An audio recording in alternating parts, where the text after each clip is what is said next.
Alright, welcome guys to today's tutorial video, and in this very section of the series we'll be looking at the topic exponential equation of indices.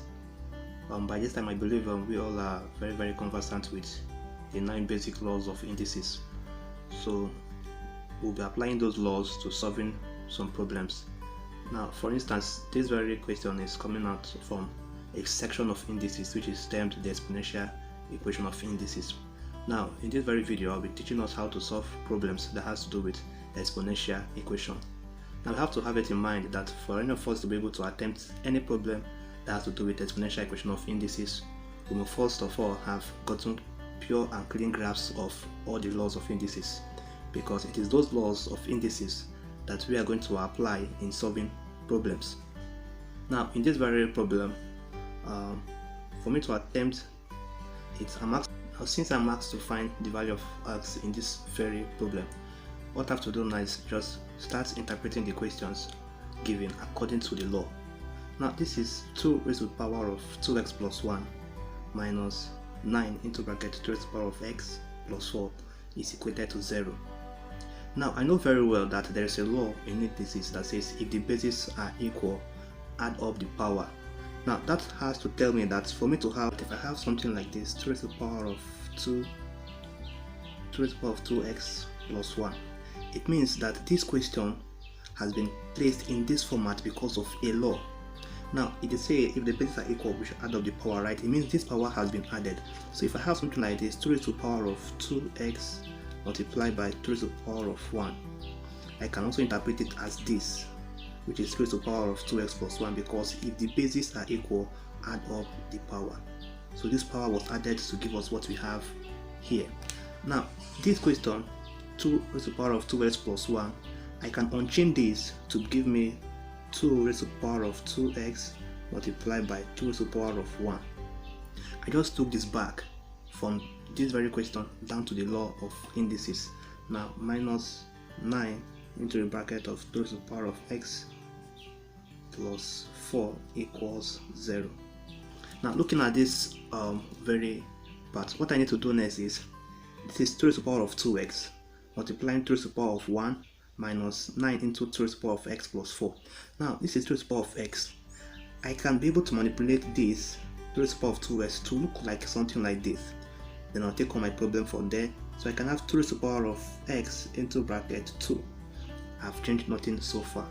Multiplied by 2 raised to the power of 1 minus 9 into bracket 2 raised to the power of x plus 4 equals 0.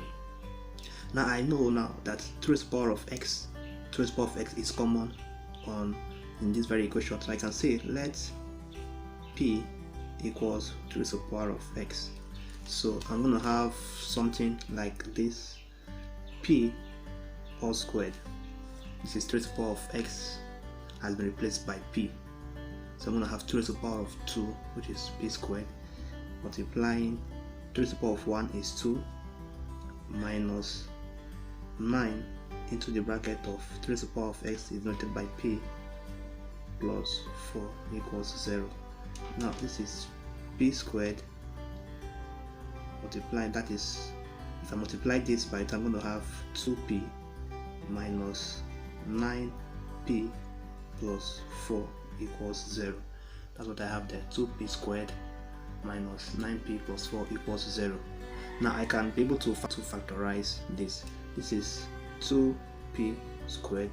Now this is minus 9p. I can be able to denote it into something that is exactly the same thing with minus 9p.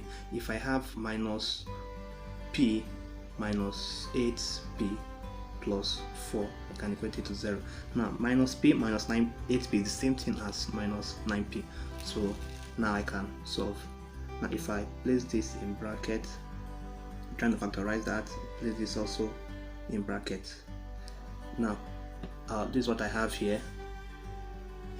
Now if I look closely, I will notice that here p is common to both sides. I'm going to have 2p into the bracket of 2p minus 1. If I use this p to put my bracket, I will arrive here. So here I have minus 4 is common to both sides in this bracket. I have 4 into the bracket of 2p plus 1 equals to 0. Let's notice this very well. Now, since this is what I have to notice that in my question I'm having plus 4, 2p squared minus 9p plus 4. Now, if I'm using this minus sign to open the bracket, minus times plus is minus sign, right? So this, my sign in this bracket is going to be minus. Minus times minus is plus. So we haven't changed this question that we're trying to factorize. But if we are to have here as plus, minus multiplying plus is minus, it means we have already changed the question we are trying to factorize. So in here I'm going to have this as minus as well. So if I look, I have 2p minus 1 here, 2p minus 1 here equals to 0. 2p is common, so I have to say therefore p minus 4 into bracket here also 2p minus 1. Now it's equals to 0. Since it's equated to 0, I have to solve as a linear equation. P minus 4 equals to 0. So therefore p will be equal to 4, or 2p minus 1 equals 0. I'm going to have 2p minus is equals to 1 divided both side by 2. So p here is 1 over 2. But p wasn't given in the original question we had. We were the ones who introduced p. This was what we have as our original question. We were the ones who introduced p. So we said let's p be equals to 3 to the power of x over here. Then we'll come back here, but p is equals to 2 to the power of x, isn't it? So which is 3 to the power of x is equals to 4. Now this is 3 to the power of x to be equals to 3 to the power of 2. 2 is common here. So x here will be equals to 2, or 3 to the power of x is equals to 1 all over 2. 3 to the power of x, this can also be written as 3 to the power of minus 1. So this, take out this, x will be equals to minus 1. So finally our answer can be either x is equals to 2 or minus 1. That's the solution to the question number 1. That is the solution to question number 1. Now we're going to move to the example 2 here. We're going to be taking on exponential equation of indices. This is 3 to the power of x.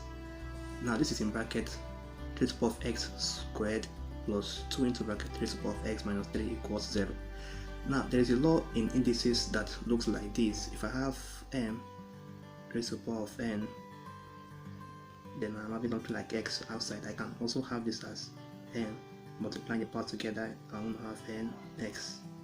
So I can also apply that law here, but I just want to solve this the same way I method you solved in the example number 1. Now this is the solution here. Since this is 3 to the power of x, I will say let y be equals to 3 to the power of x. Since 3 to the power of x is common here and here, I have 3 to the power of x common in this very equation.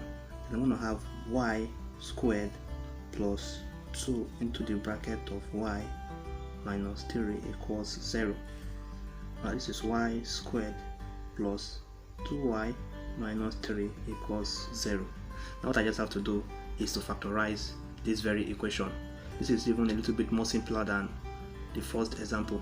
So I'm going to have y squared plus 3y minus y minus 3 equals 0. So I have to separate them and factorize, look for what is common. Now this is going to be plus. Now I'm going to have y is common here. I'm going to have y into the bracket of y plus 3 minus now I'm going to look here. What is common to both sides is 1. So if I just have 1 plus 3 is equals to 0. So since this is common to both, I'm going to have y minus 1, then I'm going to have y plus 3 equals 0. Then I'm solving as a linear equation. Y minus 1 equals to 0, then y will be equals to 1, or y plus 3 equals 0, then y will be equals to minus 3.